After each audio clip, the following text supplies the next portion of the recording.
Have you ever witnessed a single act of bravery change lives forever?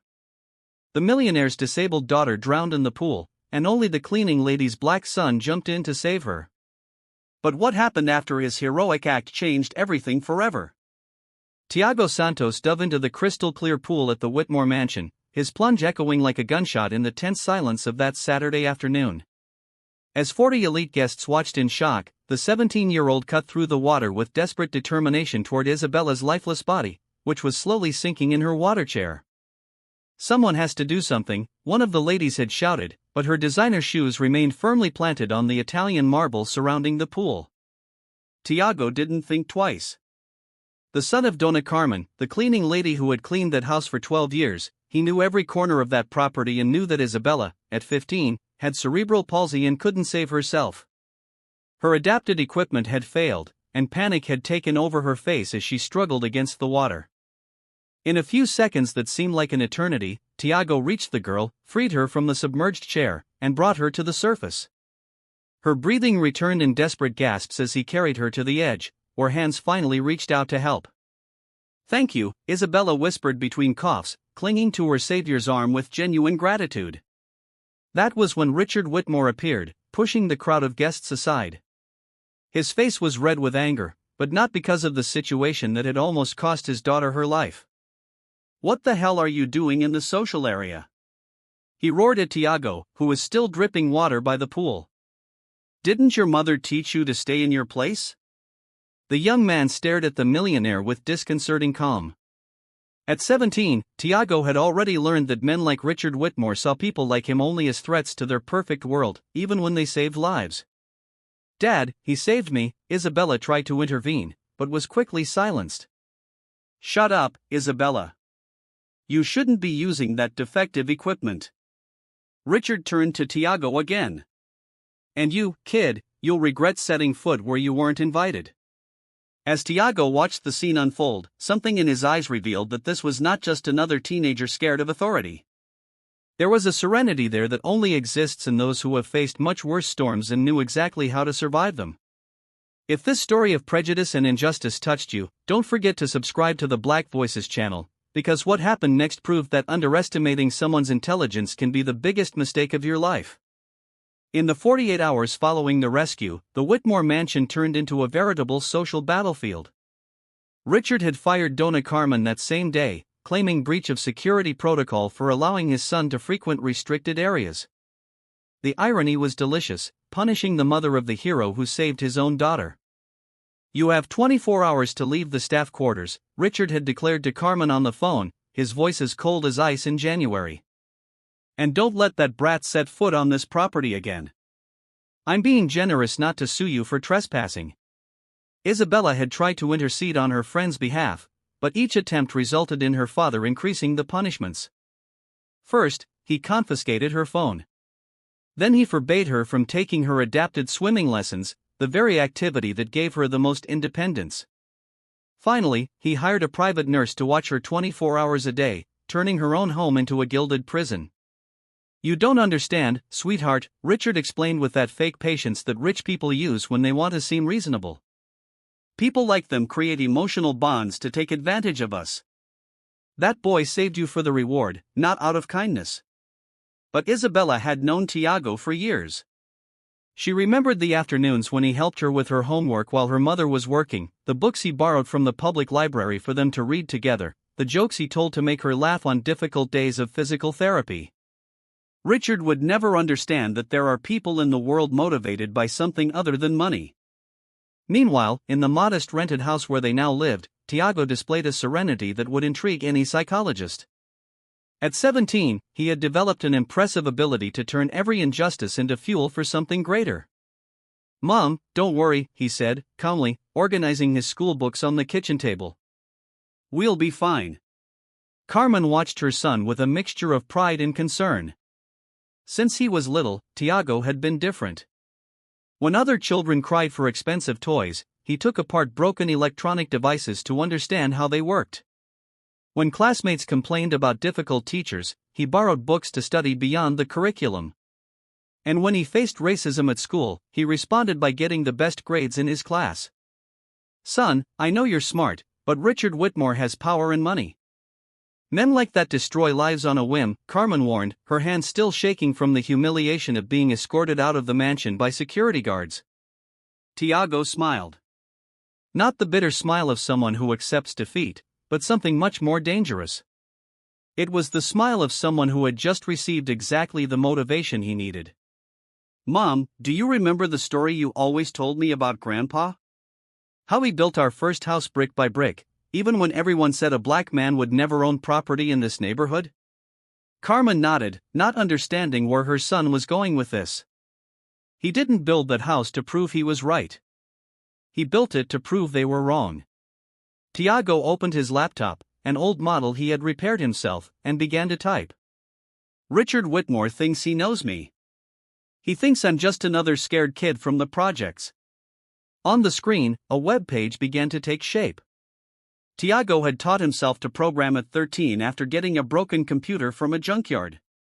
His fingers flew over the keyboard with the precision of a pianist performing a symphony. "What are you doing?" asked Carmen. "Research." The answer was simple, but there was something in Thiago's tone that made his mother realize she was witnessing the birth of something much bigger than a simple teenage reaction. Can a single teenager bring down a millionaire's empire?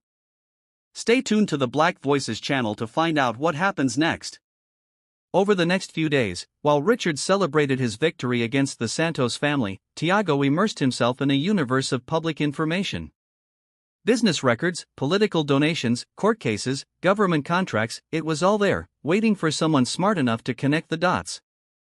And Thiago Santos, son of a cleaning lady, fatherless, living on the outskirts of town, was about to teach the powerful Richard Whitmore a lesson he would never forget. Never underestimate the intelligence of someone who has everything to gain and nothing to lose. Each new discovery made his eyes shine with an intensity that his mother recognized, but which also frightened her. It was the same gleam he had when he took apart electronic devices, the pure joy of someone who had just figured out exactly how the pieces fit together. A week after his humiliating dismissal, Thiago had turned the kitchen table into a veritable operations center. 3 old laptops he had picked up at a junkyard were running simultaneously, their screens glowing in the early morning hours as he navigated public databases, business records, and social networks with the precision of a seasoned detective. "Son, it's 3 o'clock in the morning," Carmen murmured, appearing in the kitchen in her robe. "You need to sleep." 15 more minutes, Mom," Thiago replied without looking up from the screens. "I'm almost done with an important part." What Carmen didn't know was that her son had discovered something fascinating about Richard Whitmore, the man who presented himself as an upstanding real estate mogul, had a history of hushed labor lawsuits, suspicious government contracts, and a network of shell companies that would make any federal prosecutor salivate with interest. At school, Thiago found the perfect ally in a person no one would expect. Professor Janet Morrison, a former investigative journalist who had become an educator after exposing a political scandal that nearly cost her her career. She noticed when Thiago began asking sophisticated questions about corporate law and journalistic ethics during class. "You're investigating someone, aren't you?" she asked after class. Her experience recognizing the signs immediately. Thiago hesitated, but something in the teacher's demeanor made him trust her. "Yes, ma'am. The man who fired my mother unfairly." Janet smiled, not with pity, but with professional respect. "Show me what you've got." When Thiago presented his preliminary findings, Janet was impressed. In 1 week, the young man had compiled information that would take an experienced journalist months to gather. "You have a natural talent for this," she admitted. "But you need legal guidance so you don't make mistakes that could hurt the case." Meanwhile, Richard Whitmore continued his campaign of cruelty with the arrogance typical of someone who had never faced real consequences. He had hired a security firm to monitor the Santos family, convinced that they would try to get revenge in some primitive way. "People like them are predictable," he commented on the phone to his lawyer. "They'll probably try to sue for wrongful dismissal or create some kind of scandal on social media. Nothing that a few $1,000s in legal fees won't solve." What Richard didn't know was that his own security cameras had captured his most incriminating conversations. Thiago had discovered that the mansion surveillance system had a glaring vulnerability. Richard himself had insisted on having remote access via his cell phone, creating a loophole that a skilled programmer could exploit. Isabella, confined to her gilded prison, found an ingenious way to communicate with the outside world.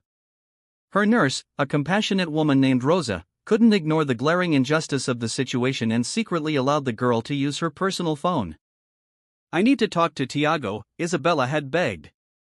"Just 5 minutes, please." When they finally got to talk, Isabella provided crucial information that even Thiago's online investigations had failed to uncover. "My father has a secret office in the basement," she whispered into the phone. "I hear him talking there every night with people I've never seen. And there's a safe behind my grandfather's picture." Thiago absorbed every detail, his strategic mind connecting this information with everything he had already discovered. The puzzle was coming together, and the final picture would be devastating for Richard Whitmore. Professor Janet had introduced Thiago to Marcus Chun, a civil rights lawyer who worked pro bono on cases of social injustice. Marcus was intrigued not only by the evidence the young man had compiled, but by the sophistication of his approach. "You're 17 years old, and you're already putting together better cases than some lawyers," Marcus observed during their first meeting. "But we need to be careful. Men like Whitmore have the resources to destroy entire lives if they feel threatened." "Professor Chun," Thiago replied with that disconcerting serenity his mother recognized. "They can only destroy what you allow them to see. And I've been very careful about what I let them see."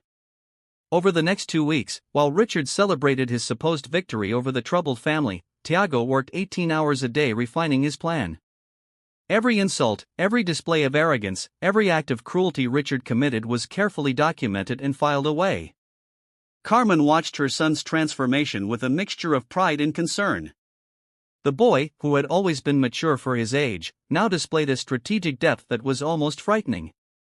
His sleepless nights were spent not on games or social media, but on building something she didn't yet fully understand. "Mom," Thiago said one morning, closing the last laptop and stretching after another early morning of work. "You know that story about Grandpa building our first house brick by brick?" "Of course, son. He didn't just prove he was right. He built something that lasted for generations."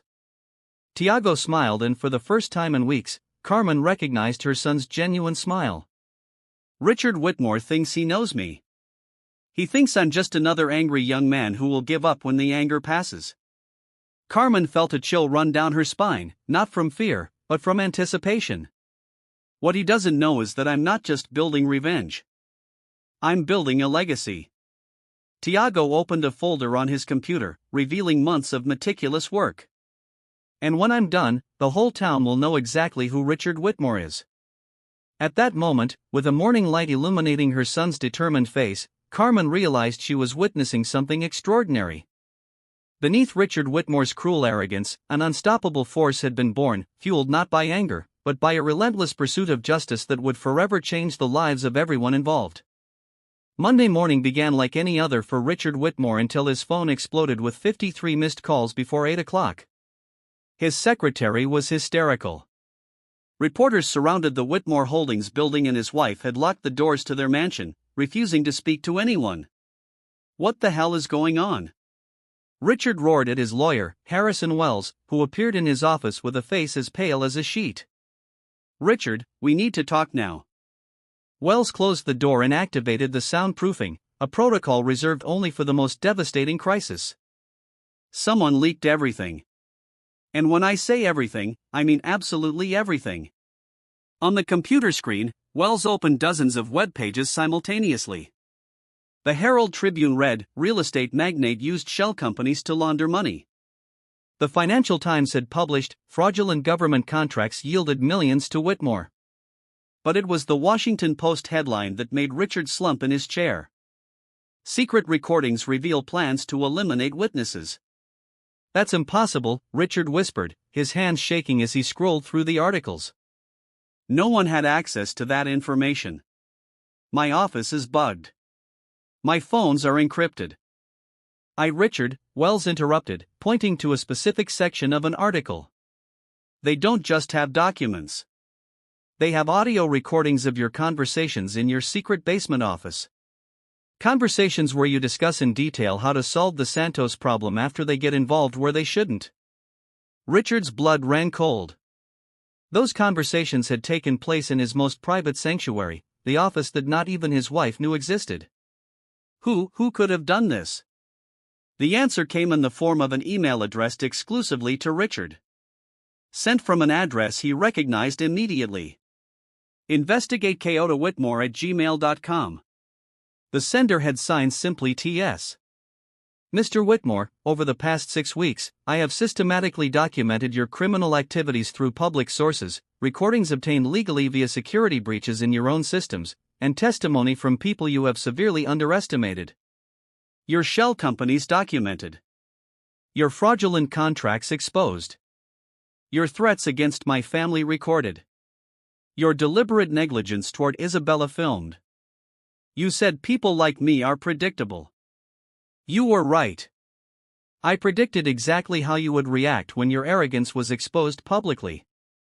The difference between us is simple. You use your power to destroy innocent lives.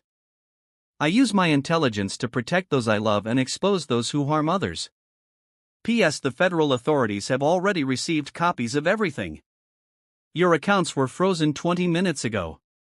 Sincerely, Thiago Santos, the boy you underestimated. Richard read the email 3 times, his mind refusing to process the reality.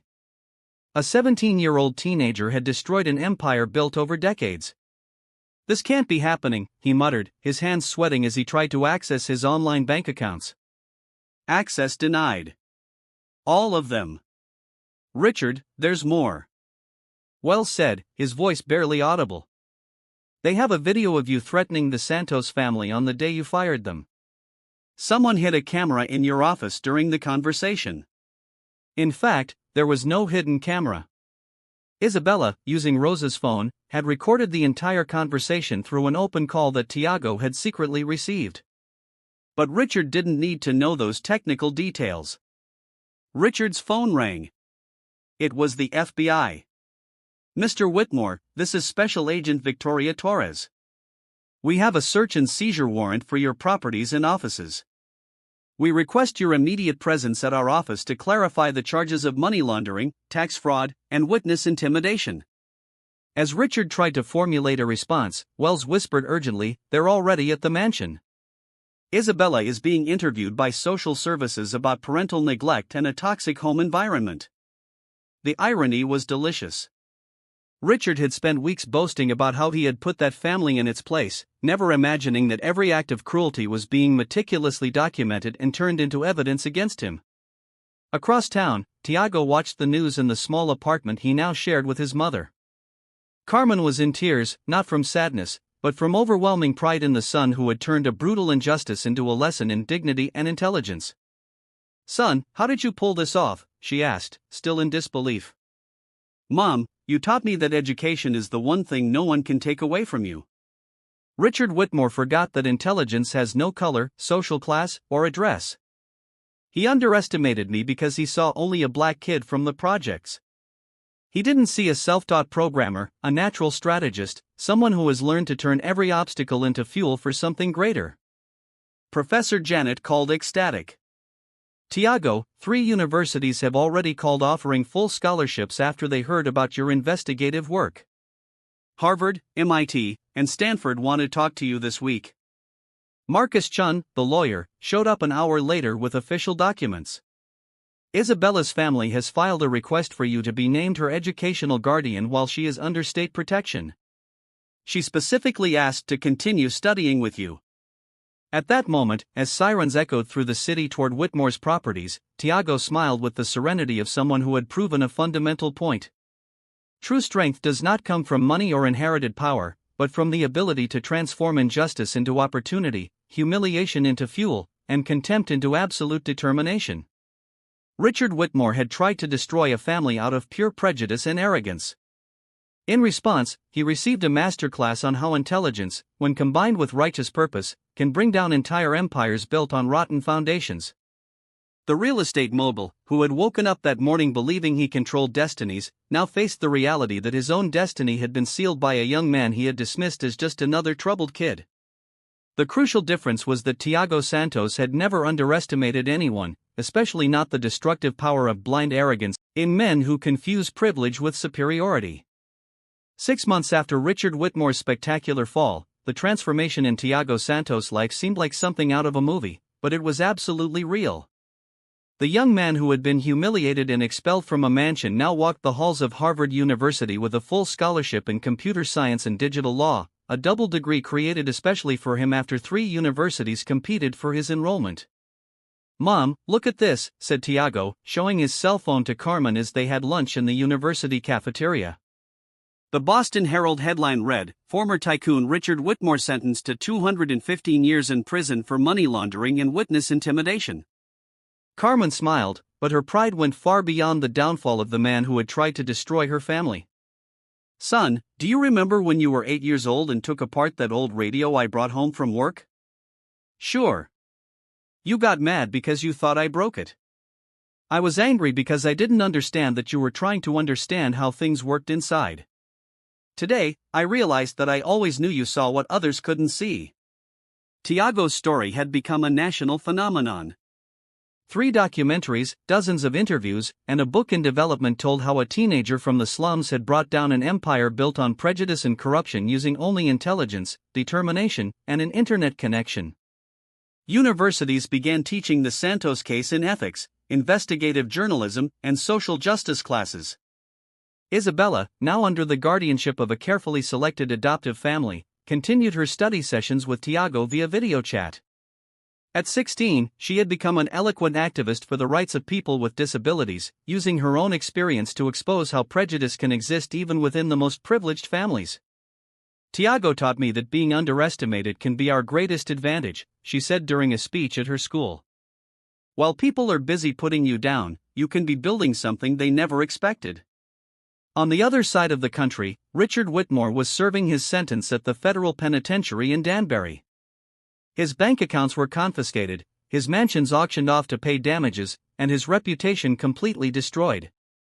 Former elite friends avoided mentioning his name, and his own wife had divorced him before the trial was even over, claiming she had been misled for years about the character of the man she married. In a letter that was never sent, found by guards during a routine search, Richard had written, "I completely underestimated that boy. I thought that power and money were enough to crush anyone who dared to challenge me. I never imagined that he had the intelligence and patience to build my own destruction brick by brick, using my arrogance as fuel." The irony was perfect. The man who had spent his life belittling people for their color or social class, now shared a cell with exactly the kind of people he had always despised. And unlike him, they treated him with a basic human dignity he had never offered anyone. Marcus Chun, the lawyer who had mentored Thiago, now ran the Santos Chun Institute for Digital Justice, funded by donations that poured in from across the country after the story went viral. Thiago proved that in today's digital world, the truth can travel faster than lies, and justice can be more effective than revenge, Chun explained in interviews. Professor Janet Morrison, who had been the first to recognize Thiago's investigative potential, now taught a course called Citizen Journalism and Social Responsibility at the same school where it had all begun. "My students learned that each of us can be an agent of change," she said proudly. Thiago proved that age, background, or financial resources do not determine your ability to make a difference. 3 years later, during his magna cum laude graduation from Harvard, Thiago was invited to be the class speaker. In front of thousands of people, including his mother in the front row, he shared the lesson he had learned on that fateful day at the Whitmore's pool. "When Richard Whitmore looked at me with contempt and told me I didn't know my place, he was right in a way he never imagined. I didn't really know my place because my place wasn't determined by the address where I was born, the color of my skin, or my mother's profession. My place was determined by my ability to turn injustice into fuel for something greater. True revenge isn't destroying those who hurt you. It's building something so extraordinary that they realize they wasted an opportunity to have you on their side. It's proving that your greatness never depended on their approval." The audience rose to a standing ovation that lasted a full 5 minutes. Among those present were dozens of young people from humble backgrounds who had been inspired by Thiago's story to pursue their own impossible dreams. Carmen, at 62, now ran her own cleaning company, employing other women from the community with fair wages and full benefits. My son taught me that we should never accept what others say we are, she said. We are the ones who decide that. The story that began with a heroic dive into a swimming pool had turned into waves of change that swept across the country. Schools began teaching about unconscious bias. Companies revised their hiring policies, and thousands of young people discovered they had the power to challenge unjust systems. Richard Whitmore had tried to teach Thiago Santos his place in society. In response, Thiago had taught the whole world that no place is too small for someone with enough greatness to turn injustice into opportunity. The final lesson was crystal clear. Arrogance destroys those who practice it. But intelligence combined with a just purpose builds legacies that last for generations. Thiago had not only defeated Richard Whitmore, he had proven that true power never lies in bank accounts or property titles, but in the ability to see potential where others see only prejudice. And if you also believe that the best revenge is the success your enemies could never imagine, don't forget to subscribe to the Black Voices channel for more stories that prove that justice, when served with intelligence, always finds its way.